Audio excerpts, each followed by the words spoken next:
Desde a liberação do sigilo da delação do tenente-coronel Mauro Cid, alguns juristas discordam sobre a validade da delação para a denúncia contra o ex-presidente Jair Bolsonaro. É sobre isso que vamos falar agora. Vamos receber o advogado e professor de Direito Constitucional, André Marcília, e advogado especialista em Direitos Humanos, Ariel de Castro. Aos dois eu agradeço pela presença aqui no Arena. Muito obrigado pela presença. Eu pronunciei corretamente o nome André Marcília, é isso, professor? Marcília, está perfeito, Leandro. Ok. Boa noite. Boa noite. Senhores, qual a relevância jurídica da delação de Mauro Cid? Vamos dar 2 minutos para cada resposta. Se eu falar um ok, me perdoe, eu vou ser um pouco indelicado só para poder a gente equilibrar o debate com o tempo determinado aos dois. Combinado? Vou começar com o professor Ariel. Boa noite, professor. Obrigado pela presença. Boa noite, Leandro. Boa noite ao professor André. Boa noite aos telespectadores da CNN. Professor, qual a relevância jurídica da delação de Mauro Cid? Eu vejo que essa delação ela tem uma enorme relevância e ela não é isolada. A grande questão que se questiona sobre as delações é quando elas são isoladas de um conjunto probatório. Nesse caso, não. Nós temos todo um conjunto probatório, inclusive minutas do golpe.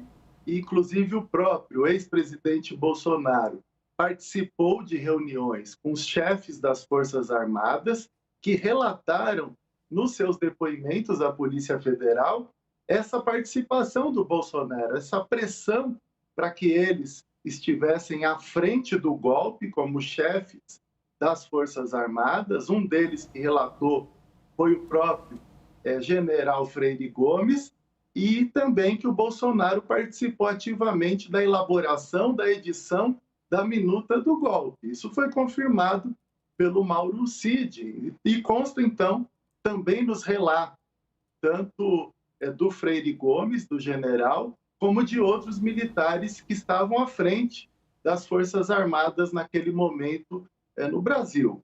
Além disso, nós temos aí vários outros fatores, a própria BIM paralela que foi montada no governo Bolsonaro para perseguir os opositores, ministros do STF, movimentos sociais, toda a operação da PRF no dia das eleições para proibir a passagem de eleitores do então candidato Lula. Então nós tivemos todos os anúncios também de golpe que o Bolsonaro fez durante todo o seu mandato, ameaças ao STF, ameaças ao Congresso Nacional, ameaça aos opositores. Aliás, toda a vida dele foi feita com base na incitação à violência, a incitação à ditadura militar, a apologia à tortura, à ditadura, ao regime militar. Então, nós temos todo um histórico e temos uma série de fatos e o Mauro Cid apenas confirmou vários fatos e várias provas que já estavam sendo investigadas pela Polícia Federal. 2 minutos. Professor André, qual a relevância jurídica da delação de Mauro Cid? Olha, Leandro, primeiro a gente precisa perceber se essa delação ela existe, se nós estamos de fato tratando de uma delação válida. Eu entendo que essa delação, pelos vídeos, sobretudo, que foram hoje divulgados, ela é nula. Claramente há uma ameaça, inclusive o ministro diz num dos trechos do vídeo que a colaboração precisa ser espontânea, precisa ser voluntária, não pode ser direcionada, pois foi exatamente o que a gente assistiu o ministro fazer. Aliás, a própria legislação trata, impõe a necessidade de que o juiz não participe da composição de uma delação, que ele não pode participar da negociação. E o que se vê ali é o ministro Moraes negociando, dizendo, olha, se você não fizer assim, você vai ser preso, se você fizer assado, você pode... É a última vez que nós estamos te dando essa chance. Isso é óbvio, um constrangimento que fere, inclusive, os direitos humanos ali do colaborador. Então, me parece que a gente tem que pensar primeiro se essa delação é uma delação.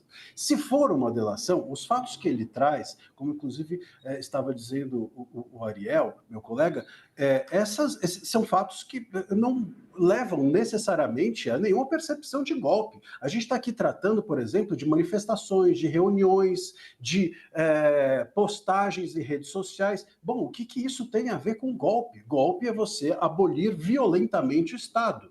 Como é que você vai abolir violentamente o Estado com manifestações em redes sociais, com reuniões ou com intenções, ou enfim, sei lá, qualquer coisa do gênero que seja digna de relacionada à opinião? A gente não pode simplesmente criminalizar a manifestação dessas pessoas e automaticamente colar essas manifestações a uma intenção golpista ou, pior ainda, a uma execução golpista. Porque ainda que tenha havido, em algum momento, um planejamento ou ainda que tenha havido a cogitação de um golpe, o golpe, para ser punido pela tentativa, ele tem que ser iniciado. Em momento algum, nós temos prova de que isso foi feito. Senhores, há chances desse processo de Jair Bolsonaro no futuro virar uma espécie de lava-jato, professor André? Vou começar com o senhor agora, já que eu iniciei com o professor Ariel. Pois é, essa comparação tem sido feita. Não sei se a sua pergunta é sobre o procedimento da Lava Jato, que muitos têm criticado ser parecido com o que tem acontecido aqui, ou se a anulação da Lava Jato, que a gente também tem assistido nos últimos dias, ter sido feita por completo. Eu acho que as duas coisas, se a gente comparar a Lava Jato com o que está acontecendo agora em relação ao ministro Moraes, você pode dizer que você encontra algumas irregularidades que possam até ter algum tipo de semelhança, mas não são comparáveis, porque, por exemplo, em nenhum momento nós assistimos vídeos dos juízes da Lava Jato constrangendo os seus colaboradores, constrangendo nenhum delator. Eu, pelo menos, não vi nenhum registro de vídeo nesse sentido. E ainda que tenha havido, nós tínhamos outras instâncias que poderiam corrigir esse erro. Qual é a instância que pode corrigir o erro agora do STF? Então, isso acho muito grave. Em relação à possibilidade de ser anulado adiante, como tem acontecido com a Lava Jato, eu acho que a chance é completa. Inclusive, o próprio fato desses denunciados estarem, o desejo do ministro Moraes é que eles sejam julgados na primeira turma e não no plenário, isso em si já é uma possibilidade de nulidade, porque os réus do dia 8 foram julgados pelo pleno. Se esses réus do dia 8 têm relação com esses 34 denunciados, como é que eu vou julgar um no pleno e outro na turma? Quer dizer, isso tudo leva à nulidade. O próprio ministro Moraes, inclusive é bastante constrangedor vê-lo dizendo quando eu fui monitorado ou quando o senhor estava sendo monitorado. Quer dizer, evidencia-se que a gente está aqui tendo um juiz que é ao mesmo tempo vítima. Isso é básico de nulidade processual e pode ser suscitado em algum momento quando a questão política que envolve esses delitos todos estiver mais arrefecida. Professor Ariel, há chances desse processo no futuro virar uma espécie de lava-jato, isso se referindo à delação? Eu não vejo dessa forma e verifico que o meu colega é um defensor dos atos da Lava Jato. No caso da Lava Jato, nós tivemos condenações unicamente baseadas em delações premiadas. E depois, essas condenações, na maioria delas, foram suspensas, foram extintas praticamente e foram anuladas. Agora, nós temos uma investigação aí de 2 anos, nós temos uma denúncia com quase 300 páginas, um trabalho minucioso e muito dedicado da Polícia Federal e do Ministério Público Federal, e todas as provas estão lá de uma forma muito robusta e junto com depoimentos dos próprios comandantes das Forças Armadas, depoimentos dos outros acusados também que colaboraram para que tivéssemos aí esse desfecho, e os atos golpistas ocorreram de fato no dia 8 de janeiro. Eles foram já organizados pelo Bolsonaro e pelos os seus assessores, pelos seus prepostos, desde as ocupações nos quartéis, o fechamento de rodovias, agressões contra pessoas que pensavam diferente deles, e muitos desses fechamentos de rodovias também na frente dos quartéis, e depois veio aquele ato golpista, terrorista, lá na Praça dos Três Poderes, destruindo as sedes dos 3 poderes. Então, ficou muito claro que o golpe se iniciou, mas foi contido pela atuação da polícia Federal, da Polícia do Distrito Federal, foi contido também porque os chefes das Forças Armadas, os comandantes, não aderiram à intentona golpista do Jair Bolsonaro.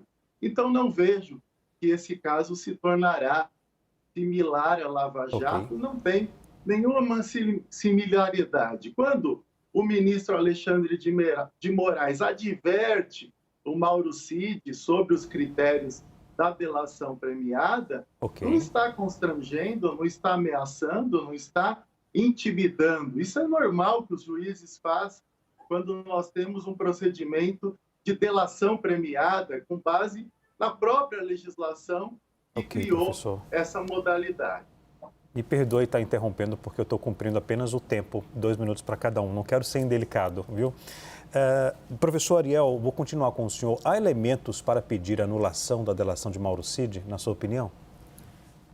Não, é claro que a defesa ela tem que atuar pedindo anulação, ela tem a defesa do Bolsonaro, dos demais, mais de 30 aí acusados, devem exercer, então, a ampla defesa, o contraditório, o devido processo legal. É importante dizer que, quando o professor André fala da questão de não ter um golpe consumado, de fato, não. Graças a Deus não tivemos um golpe consumado. Provavelmente eu seria um dos que estaria preso, porque era presidente do grupo Tortura Nunca Mais na época, certamente seria alvo do golpe do Bolsonaro. Então, nós não teríamos investigação nenhuma, porque os ministros, Alexandre de Moraes, os demais ministros do STF, que não fossem ligados ao Bolsonaro, indicados por ele, como os 2 que foram indicados por ele, estariam sendo torturados, estariam desaparecidos, como aconteceu com o Rubens Paiva, retratado no filme Ainda Estou Aqui, e todos os opositores estariam hoje presos, torturados, mortos. Então, graças a Deus que não foi consumado o golpe, porque não teria apuração nenhuma, não teria punição nenhuma. Então, agora nós queremos, de fato, uma punição. E entendemos que a Polícia Federal, o Ministério Público Federal, o Supremo Tribunal Federal estão agindo dentro de todas as normas legais, constitucionais e de direitos humanos. Professor André, há elementos para pedir a anulação da delação de Mauro Cid? Há elementos. Eu não vejo elementos para não ser anulada, para já não estar nula de ofício. É só para isso que eu não vejo elementos. Mas há elementos totais para pedir anulação. É completamente nulo. Aliás, o professor Ariel estava mencionando, enfim, é curioso como às vezes a nossa sensibilidade é um pouco seletiva. Nós estamos falando aqui de Rubens Paiva e tal, mas o Mauro Cid desmaiou na própria audiência, justamente pelas ameaças que parece ter sofrido e que isso não aparece no vídeo, mas sabemos por relatos que depois ele chega a desmaiar quando é anunciado o seu retorno à prisão. Nós tivemos, por exemplo, nos réus do dia 8, o Clesão que chegou a morrer dentro da Papuda.